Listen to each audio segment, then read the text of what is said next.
कभी सोचा है कि हमारी सुबह की चाय और दोपहर के चावल में एक बहुत ही गहरा वैज्ञानिक सिद्धांत छुपा हुआ है। सच तो यह है कि हम सब हर दिन बिना सोचे समझे एक साइंटिस्ट की तरह काम करते हैं, चीजों को अलग करते हैं। तो चलिए सेपरेशन यानी पृथक्करण के इसी दिलचस्प विज्ञान की दुनिया में चलते हैं। देखिए, हमारी दुनिया असल में मिक्सचर से ही भरी हुई है। जरा सोचिए, फलों की एक टोकरी है जिसमें आम और अमरूद रखे हैं, या फिर पोहे में गलती से कोई तीखी मिर्च आ गई तो उसे खाने से पहले हम निकाल ही देते हैं, है ना? ये सब सेपरेशन के ही तो उदाहरण हैं जो हम रोज करते हैं। तो सवाल ये उठता है कि आखिर हम ये सब करते ही क्यों हैं? क्या ये बस एक आदत है या इसके पीछे कोई बड़ा कारण है? आइए जानते हैं। तो देखिए, बात सीधी सी है। सेपरेशन का हमेशा कोई ना कोई मकसद होता है। या तो हम कुछ खराब या नुकसानदायक चीज हटा रहे होते हैं, जैसे चावल में से कंकड़, या फिर हम किसी काम की चीज को निकाल रहे होते हैं, जैसे दूध से मक्खन। और कभी-कभी तो ऐसा भी होता है कि मिश्रण के दोनों ही हिस्से हमारे काम के होते हैं। चलिए अपनी रोज की जिंदगी में चलते हैं और देखते हैं कि ये विज्ञान हमारी सुबह की शुरुआत कैसे करता है। और इसकी सबसे अच्छी जगह हमारी अपनी रसोई ही है। हम में से ज्यादातर लोगों के दिन की शुरुआत एक कप चाय से होती है। चाय तो बन गई, लेकिन कोई चाय पत्ती चबाना चाहेगा भला? बिल्कुल नहीं। तो सवाल यह है कि हम उस बढ़िया सी चाय को पत्तियों से अलग करते कैसे हैं? इस प्रोसेस का एक साइंटिफिक नाम भी है, निस्यंदन या फिल्ट्रेशन। जब हम छलनी इस्तेमाल करते हैं तो चाय तो उसके छोटे छोटे छेदों से निकल जाती है, लेकिन चाय पत्ती ऊपर ही रह जाती है ना? कितना आसान और असरदार तरीका। अच्छा, चाय से आगे बढ़ते हैं और दोपहर के खाने की तैयारी करते हैं। जब हम बाजार से चावल या दाल लाते हैं तो कभी-कभी उसमें छोटे छोटे कंकड़ या भूसी मिल ही जाती है। जाहिर है, इन्हें पकाने से पहले निकालना बहुत जरूरी है। यहाँ जो तरीका हम इस्तेमाल करते हैं वो है हस्तचयन यानी हैंड पिकिंग। क्योंकि पत्थर और चावल के दाने रंग और साइज में अलग होते हैं, तो हम उन्हें आसानी से हाथ से उठाकर अलग कर सकते हैं। हाँ, ये तरीका तभी काम आता है जब गंदगी ज्यादा ना हो। चावल बीनने के बाद हम उन्हें धोते भी तो हैं, और यहीं पर एक छोटा सा साइंस का जादू होता है। जैसे ही हम पानी डालकर चावल को हिलाते हैं, धूल और भूसी जैसी हल्की चीजें तैरकर ऊपर आ जाती हैं, जबकि भारी चावल नीचे बैठ जाता है। ये एक 2 स्टेप प्रोसेस है। पहला, भारी चावल के दानों का नीचे बैठ जाना, इसे कहते हैं अवसादन। और फिर उस गंदे पानी को धीरे धीरे बाहर निकालना, इसे कहते हैं निस्तारण। बस हो गए हमारे चावल पकाने के लिए एकदम साफ।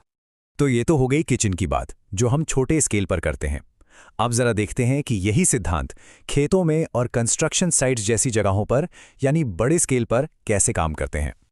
फसल कटने के बाद एक किसान के सामने बहुत बड़ी चुनौती होती है।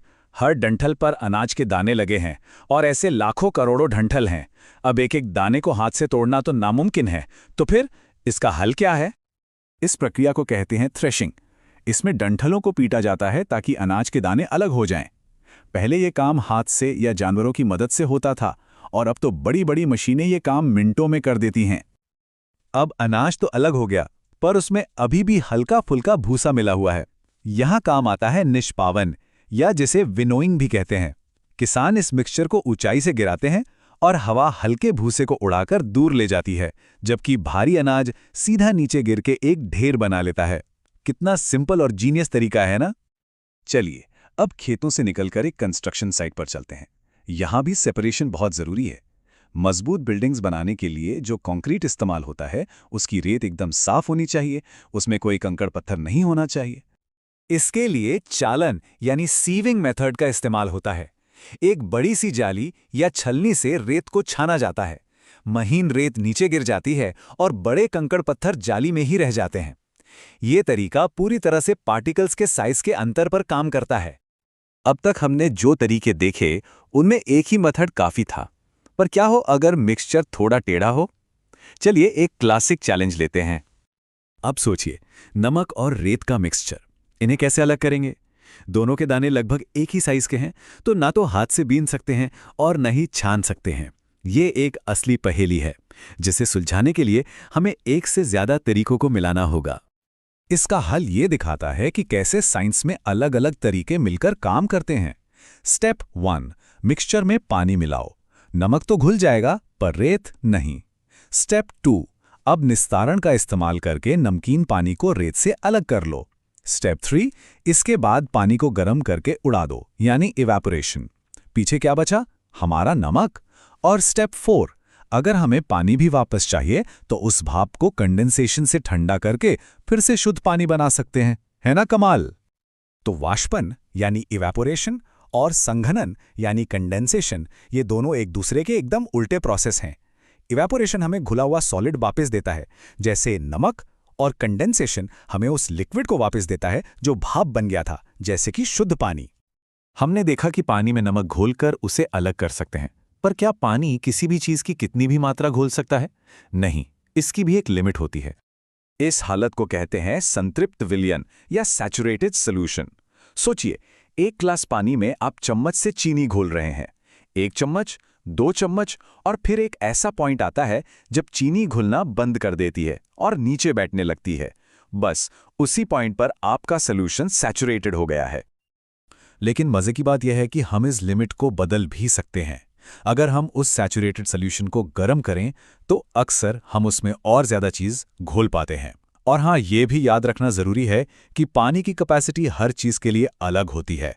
वो चीनी की अलग मात्रा घोलेगा और नमक की अलग। तो हमने देखा कि कैसे हाथ से बीनने जैसे सिंपल काम से लेकर इवेपोरेशन तक सेपरेशन के सिद्धांत हमारी जिंदगी का हिस्सा हैं। लेकिन अगली बार जब मिनरल वाटर की बोतल खरीदें या कोई दवाई लें तो जरा सोचिएगा, समुद्र के पानी को पीने लायक बनाने या खदानों से कीमती धातुएं निकालने के लिए बड़े बड़े इंडस्ट्रीज में इन्हीं सिद्धांतों का इस्तेमाल कैसे होता होगा। ये विज्ञान वाकई हमारी दुनिया को चलाता है।